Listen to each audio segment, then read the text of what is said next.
we'll start these new sessions with the presentation of Florence Forbes about the flow matching calibration for robust simulation-based inference under model misspecifications. Yes, thank you. Good morning, everyone, and happy to be here. So I will present some work about how we use. So I'm from INRIA in Grenoble first. I present some work about how we use a technique called flow matching. I don't know how to get rid of this.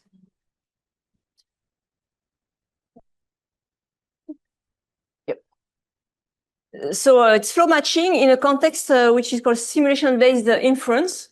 And in particular, in this work, we're going to address an issue which is model misspecification. So I realized this a bit late that this talk may not be fully calibrated for an audience of astrophysicists, but don't hesitate to interrupt anytime. Anyway, maybe I won't cover the whole thing. So it's essentially the PhD work of Pierre-Louis Ruhlmann that I am co-advising with Pedro Rodriguez and Michael Arbel, both at INRIA. So the context is that of inverse problems where we are interested by a phenomenon for which we have a forward model F, and we observe some measurements of observation Y, and the goal is to find which are the parameter values theta that are the most likely to have generated Y. And so in general, we know the forward model F that links theta to Y, and we want to inverse the model. A standard way to do that is to use Bayesian statistics, where we're going to look, instead of a single value of theta, we're going to try to compute a full distribution of theta given Y, the posterior distribution. And so this posterior distribution is given by Bayes' rules, which says that it's proportional to the likelihood, P of Y given theta, and the prior on the parameter P theta. And then usually there is a problem with the P of Y, which is a normalizing constant, which is intractable. So I guess you are more or less familiar with this. So in the context of what is called simulation-based inference, I don't know how many are familiar with this. So it's sometimes also called likelihood-free inference. Because in contrast to standard Bayesian statistics, where we know the likelihood, we assume that the forward model gives some equations and we have an analytical formula for the likelihood, P of Y given theta. In SBI, we don't have access to a formula for this likelihood, but we know we have a simulator S that provides for any possible value of the parameter theta some observation Y. And that's the main difference with traditional Bayesian statistics. And typical methods in this setting are like ABC, approximate Bayesian computation, BSL, Bayesian statistic likelihood, and more recently, the neural network-based techniques like neural posterior estimation, neural likelihood estimation, etc. But the goal is the same, is to estimate the posterior, but only using simulations, no formula for the likelihood. Which is annoying because it prevents you from using MCMC or variational inference. So there are a number of difficulties in doing that. So typically the cost of the simulation can be high. So and you may need a lot of them to compensate for the fact that you don't have the expression of your likelihood. But today I'm going to focus on another problem, which is a model misspecification. So there are actually different types of misspecifications. And in this work, we focus on the simulator misspecification. So it means that we have a simulator which is not fully accurate for various reasons. Maybe the physical model is not completely correct, not accurate, and so on, or it's approximate, as usual. And there are different ways to address this kind of misspecification. And in this work, we're going to try to correct for this. So to try to modify the posterior that you get with your wrong simulator to account for the discrepancy between the simulator and what you actually observe. And it's a bit different than just detecting or just making the method robust to it. We really want to correct. I'm allowed to admit everybody? Okay. So we correct on, we focus on correcting the simulator. Here an example of what kind of model misspecification we can have. It's a toy example of a pendulum. We assume that the ground truth model is this equation of the pendulum, which corresponds to the curve in orange. So it's a model with a damping factor alpha. And the parameter we want to infer are the frequency and the amplitude. So that's the true model that we don't know. And the one we have for simulation is the second one, the low fidelity simulator, where the damping factor is ignored. So it's the curve in blue. But we don't know we ignore this alpha. And what I want to show here is that with this simple missing alpha, you can get a totally off posterior. So instead of getting the blue one, you get the orange one, which is totally shifted. So if you don't know you have a misspecification, you can estimate very wrong values for theta. So in this work, we're going to assume that to be able to correct some misspecification, we're going to assume then a number of things. The first one is that, as I said before, it's a simulation-based inference framework. So we assume that we have a lot of simulations from a simulator S, which is potentially imperfect, but we can use them. There are couples of theta I and xi, where xi is S of theta I. And we have a lot of them. But then we have also some little data sets, so usually little because it corresponds to ground truth measurements. We have pairs of value theta I and yi. So in the presentation, xi will always refer to the simulation and yi to the true observations. So you can see them either as ground truth observations that you measure on the field, or some higher fidelity model that is better than your simulator, but maybe most costly, so you don't have a lot. Examples of datasets. So I mentioned this camel dataset that we haven't used, but it's an astrophysics dataset. And I show some other toy model with another one, which is called the causal chamber. So we are not the first one to try to do this, and there are existing methods that I'm mentioning here with no details, but we're going to compare with them later. And the one we are proposing here is called FMCPE for flow matching corrected posterior estimation. So the originality is to use a technique called flow matching. Oops. Yep. Yes, sorry. Yeah. It's a dark matter.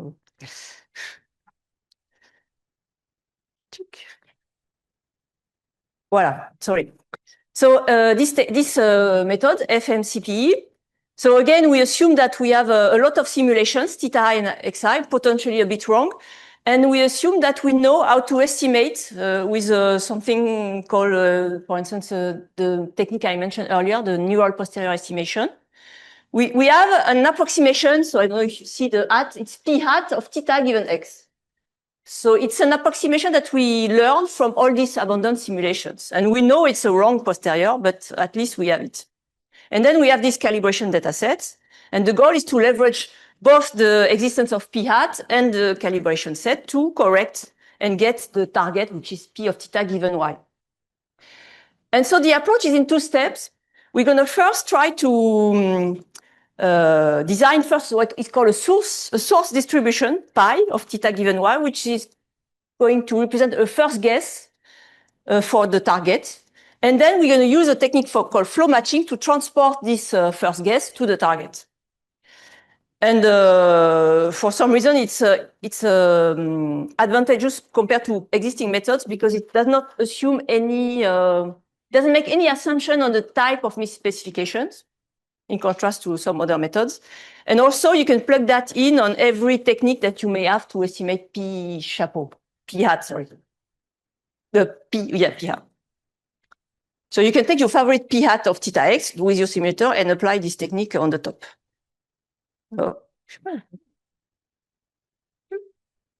So a word about flow matching. So I don't really have a lot of slides on that, so I hope it's going to be understandable. But so flow matching, it's a technique to transport probability distribution from a base distribution, which is here called Q0, So Q0 here, so it's a typical easy distribution like a Gaussian, and it corresponds here to these images on the left. So here I have 3 samples that I'm going to evolve in time. So those 3, they follow the Gaussian noise here. And I'm going to transport them to the target distribution, which is Q1, which corresponds to much more complex images. And usually I don't know this Q1. This one I know how to simulate from it, but this one I only have examples, realization from Q1, but I don't know the formula that generates these images. And so the transport mechanism is a series of probability distribution PT that depend on time, so that P0 is actually Q0 and P1 is Q1. So it's a path of distribution that transports Q0 to Q1. So flow matching is essentially then a 2-step framework. We assume that we have samples. So as before, you saw these images. So we have a realization of Q0 and samples of Q1. So that's illustrated in this,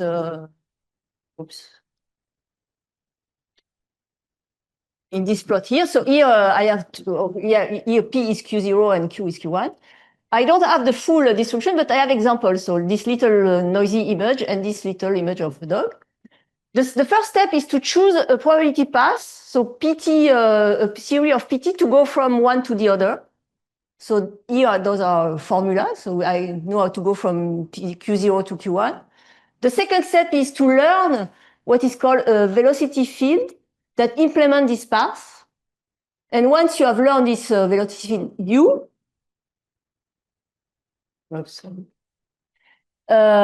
you can use this learn U to sample from Q1 new examples. So how do you do that? You start from this Q0, you know how to sample. So you get an example and you go through the velocity, you follow the velocity field and you get a new Q1. And then you get a sampler. Because I forgot to say at the start, when I said I'm looking for the posterior distribution, what I really mean is I'm looking for samples from it. So I'm going to sample theta values. So I'm not going to get a formula, but just examples that follow this distribution. So then the whole thing about flow matching is how to learn a suitable and tractable and easy to learn velocity field U to do this sampling. So it's a bit short, but there is a convenient choice for both the probability path P, T, and the velocity U, which is the following. So we first consider what can be called an interpolation process that connect Q to Q0 to Q1. And this process is this. So we define the random variable xt, maybe xt, which is a affine transformation of x0 and x1, where x0 follows q0 and x1 is the random variable that follow q1. And then by construction, this path satisfies the boundary conditions. It starts in q0 and it ends in q1 by definition. And then we have these key results, which is that the marginal pt of this process for the distribution of each xt is the same. So for each t, the pt is the same as the one given by the solution of this ODE, where u is given by this formula. So u is the derivative of xt here, which simplifies because xt is so simple. It's simplified in this constant x1 minus x0. And so the key result is that I construct an interpolation process that satisfies what I want. It goes from P0 to Q0 to Q1. And then I can show its equivalent with this ODE. And why is this interesting? Because then I have a velocity field. It's easy to start from any x0, propagate it via the ODE using some discretization, and get an example at the end of x1. And so why is this U now very convenient in practice? It's because of this shape this form, sorry, as a conditional expectation. So U is by design, by definition, a conditional expectation of the variable x1 minus x0 given xt. And it's very convenient because then as a conditional expectation, it's the minimum of a quadratic loss. And then we can have a very simple way to learn it by using a neural network that's going to here approximate this V with some parameter phi by minimizing this quadratic loss. So here it's very simple. It's x1 minus x0, and xt is given by this. And so by using samples from x1 and x0, I get samples from xt, and I get an empirical approximation of the loss that I can optimize with some stochastic gradient. So that's why this conditional expectation is very convenient. And that's the trick in flow matching. So that was for flow matching. Any questions so far? So now I'm going back to the method we proposed. So there are essentially three components. The first one, it's actually not the first one, but it's the easier to present. Oops. Well, number one, it's we're going to use the first flow to transport the source distribution, which is the initial guess of my posterior target, to the target. And then actually before we design this source pi so that it's not too far from the target. And why we want it to be not too far is to make the flow easier, to make the transport easier to the target. That's the intuition. And then we want also to use the simulation we have through this p hat that I know how to estimate to plug that in how we compute the source. So it's maybe a bit clearer later. So that's another, and for that we use another flow, which is the x flow, the flow on the space of x or y. And the trick here, the third trick is to learn not these two flows separately, but to learn them jointly. And we show that it's more robust doing this way. So now maybe go into a bit more details into each component. So for the first flow, which is to map the source to the correct target P of theta given y, it's a standard definition of the flow matching I just showed before. So we replace x by theta and theta 1, theta 0. And the only question maybe is how to generate samples, because if you remember, for applying flow matching, I need sample from both extremity. I need sample from pi and sample from p theta given 1.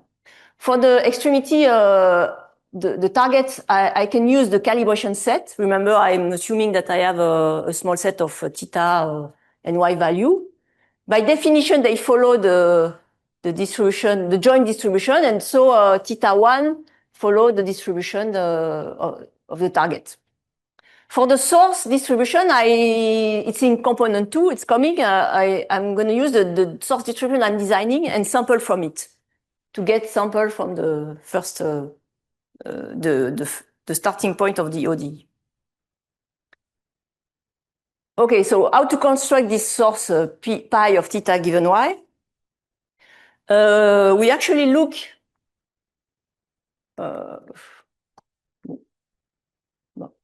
sorry. So we look for a pi of theta given y of this form as an integral of p theta given x corrected by some q of x given y. So this is a formula, let's say. And why is this formula convenient? It's because we can then use the fact that we know how to approximate the first term in the integral, p of theta given x, because we have a lot of simulations to do that. And so we do this and we froze the approximation. We freeze the approximation.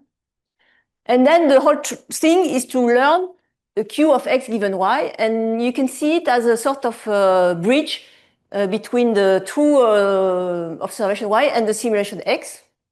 So typically, why is it a bridge? If you look at the last line, when I have some specific assumption on y theta and x. So typically when y is independent of theta given x, which correspond to a case where y is where the misspecification is due to an additive term gamma. So it's an error term. So your simulator is wrong, but it's just wrong by a shift. And so it happens. It's not super general, but it could be like that. So in this specific case, if I use for Q the true shift between x and y, so the probability of x given y, my source construction, my source distribution pi is exactly the target. So the idea is that when this p of x given y, it makes the bridge between pi and the target. It's a way to correct pi. P hat. Let's say you have a wrong p hat of theta given x. With Q, you may be able, in some cases, to reach to make pi very close to the target. So then the trick is to, the whole key point is to learn this Q. And once I have Q, because I know p hat, I will deduce pi. And so that's where we use a second flow, using flow matching to compute a sample from Q x given y. And from this sample, I will be able to sample pi. And if you remember, this sample of pi, I will use it in my first flow. So it's a bit intricate. And so here I just need to, so it's the standard flow of matching formulation, the same loss as before, but now on X. And the thing is how to get, again, as before, I need samples from the start and samples from the end point of this flow matching ODE. And so for the starting point, X0, I choose a Gaussian distribution, which is centered at Y. So I'm allowed to do that. But for the endpoint, I need to be as close as possible as my target. So I target P of X given Y. And I can use this formula sorry. Doesn't work. Yes. I can use this formula to show that to get a sample from this, it's quite easy in the end. I just need to use my calibration set again. It gives me a theta, for some y, it gives me a theta that follows this. And then I apply the simulator, which I have, to produce an x. And so this corresponds to this distribution. And in the end, the x I produce is my x1, because it follows by construction p of x given y. So this way I get samples from both ends, and I can apply my flow matching technique.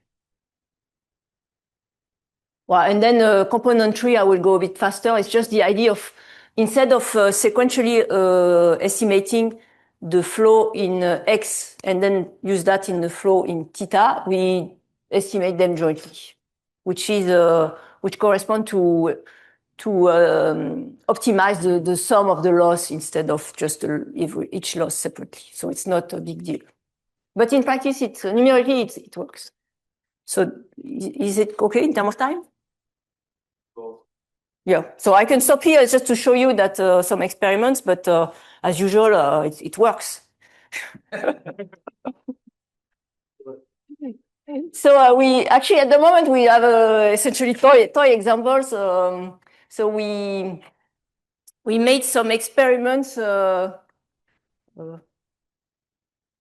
with a varying size of the calibration set, because that's a critical point. We are assuming that this set is small because it's difficult to go on the field and take ground truth, etc. So we are varying this calibration set size, and we test on a fixed number of 2,000 ground truth data. It's a toy simulations now. And we have 4 data sets, 2 very toy example, Gaussian and the pendulum I showed before, and more real world data coming from this causal chamber. It's a paper, and there's also a website where they have different models. And so as you can see, the parameter value is, in terms of dimension, it's it's usually small, but the X and Y, they can vary from tens or time series or images even here. And we compare with the three other methods that I mentioned a bit before. So that's just the Gaussian model to show you what kind of misspecification we are studying. It's very simple. We just assume that the mean is misspecified. So the true model is a C theta plus D and the wrong one is A theta plus B. So it's not a big misspecification. The pendulum I showed before, it's the damping factor, which is the misspecification. And here it's just to show what these causal chamber datasets. There are two cases. One is called a wind tunnel and the other one light tunnel. So, oops. So here it's for the wind tunnel experiments. That's the true model, and that's the real Y, and that's a simulated one. So here it's about okay. And here it's in the light tunnel, it's images. So here you can see the real observation is totally different from it's a really bad model. But if you are interested by this, it's in this paper. There are a lot of other models.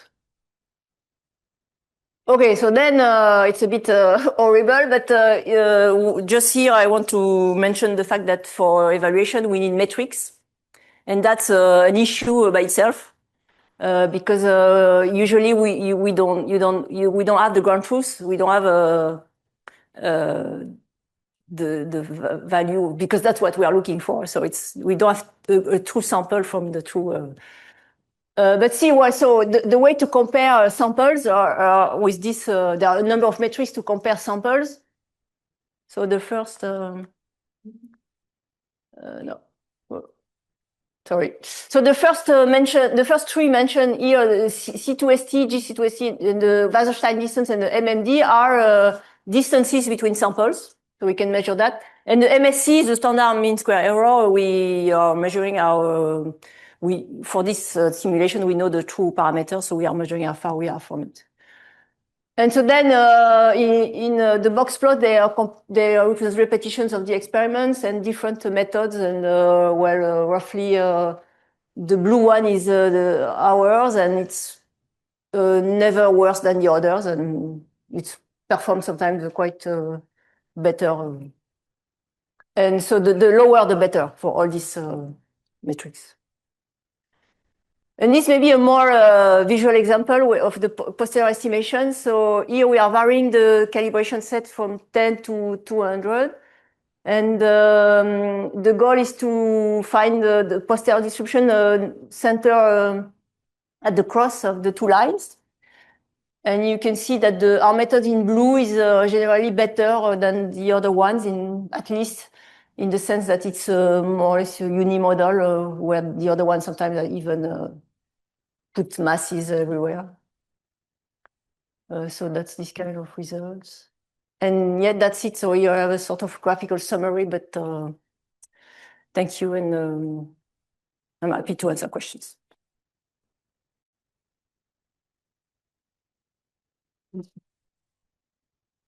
Thank you, Florence, for your very interesting talk. Maybe we have time for just one quick question.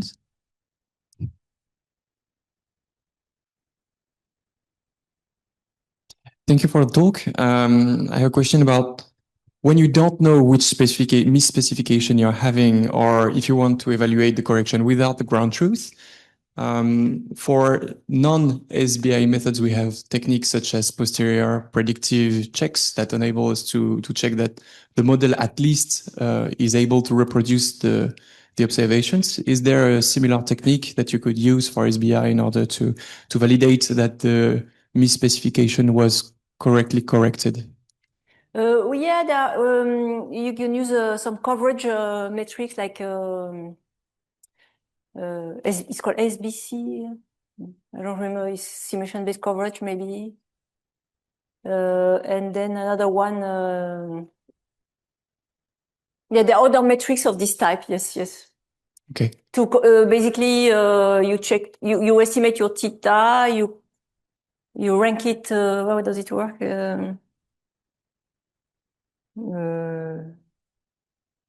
I don't remember. The one is called SBC. It's assuming it's testing the coverage, and the other one I don't remember the name, but yeah, there are at least two other metrics which are more about coverage, how well your support is estimated.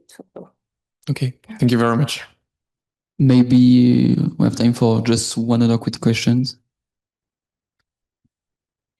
Practically, one difficulty we have in astrophysics is the number of tag of source for which we know the answer.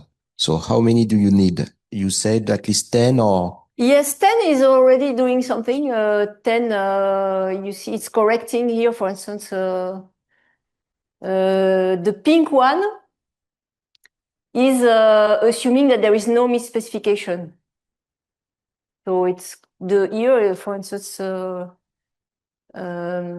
but those are easy example. It's the Okay, the so room and our the examples are yes. the more difficult examples, the more. Yes, so I'm assuming that it depends on the dimension also. Exactly. And so I have a related questions. Yeah. You said that you need to make assumption on the form of the PDF that you're trying to reach at some point in your flow. No, it's we just use this. The target can be what it is. We are just it's the source construction which is but this equation at the top, it's almost always true. It's true when y is independent of theta given x. When the misspecification is additive, it's true. Okay. But it's never. Let's discuss afterwards, because I think at some point before you're stating that you need to make some assumption on the PDF you're targeting in your flow. I don't remember exactly. The technical assumption is that it has a distribution, but besides that.